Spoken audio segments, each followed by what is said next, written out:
Hi sa mga nagminyo-minyo og nag-uyab-uyab nga dugay ra giilad. Hoy! So karong adlaw di ay magbinignit dayta kay lamay magud ikaw og binignit sige ra tag scroll ni Facebook puros naman lang binignit ilang ipang post. So magbinignit na lang pud taga-tua aron makakaunta. Nagamit day kog oil ana para mosigag taman di man gud ko kayo ka maumuhaling nga gamit ang papel or carton. So naapo akong anak gasamok-samok og haling imbis kahoy ang isugnot dahon naman hinuon. Ito na niitak ang ning kaldero kay unahon na tog luto ng sago. Palpak pa giniya mong pagluto og sago kay pag human akog lunod sa tubig gilunod po na akog apil ang sago na nya pagtataon nakit-an ming mama niingon man day siya nga dapat day pabukalan daan ng tubig ay sa ilunod ang sago na amo na lang gipadayon no basin maluto ra di ay manay giingon nga maling desisyon maora na katong gipili nimo siya nga nasayop ka huy naa pa daw ang anak gasamok-samok iyang sugnuran pero dahon man po isugnod unya kay dugay man day ni maluto ning sago so mag-slice ra man tag saging ani kapoy biya kayo magpaabot samot na og dili siya moabot huy ang wa sa magkay mito humanghod nga kauban og luto binignit Manghod isa di ang nga ni tabang nagsige na cellphone.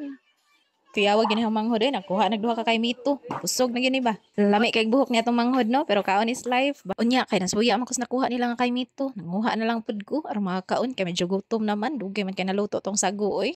Pag humana mo kaog kay mito, nibalik na mis among giluto nga sagu. Sus, palpak gid kayo kay ning dukot man. Angay man ni kuraw-kurawon. Bisan palpak ni among sagu pero murag madapa man siguro ni. Napa man siguro puy matilok ani bahalang nandukot ng uban. So while naghuhat mi nga maluto ang sagu no ni tabang sa raman ko dari og kagud og lubi kay murag nakalimot na ra ba kun saon pagkagud. Huy. Og sa kadugay-dugay nga hinuwat, naluto ra gid taon ng sagu sa paghinuwat nako ikaw ra gid ang maniabot. Huy. Nangita na lang miglain nga kaldero no aron maoy among dungagan sa pilit. Kay ang kaldero ganina no kay nidukot man og taman ang sagu so dughan kay itom-itom murag uling. Unya taod-taod gisunod na po nahuglunod ang gabi. So maoday ni ang sagu ganina no nga nadukot so mo nay giingon nga hilig mo kaon og binignit pero dili ka maumuluto. Uy.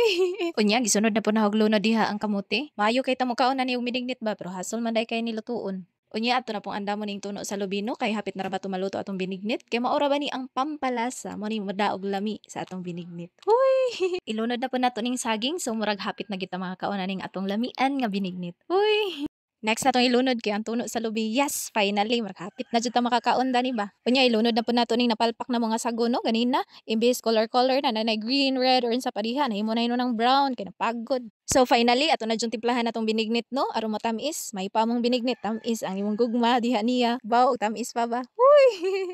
So finally, naluto na ginawang binignit. So kita dyan kinaunhan nga ni kaon no. Syempre, dapat jud nga kita'y una mo kaon. Lain po, og ikaw may muna kaon diri. Nyawa kaning tabang no. Mga unta ninyo og binignit, lami kayo, mas lami pa nimo. Huy! Mga unta nyo guys. Dani lamis gawas na ngaon kay init. Pinada dun. Ah, dapa ako manghod sa. La, Banat kaon, banat gyud. Vlogger ni. Kaon papa. Oh, Nag-assist sa pagbinignit. pero guys. Ngaon, ang mama. Tantan. Salamat sa pagtanaw sa akong mini vlog. Unta makaamgo na ka. Nagiila darday kaniya. Huy!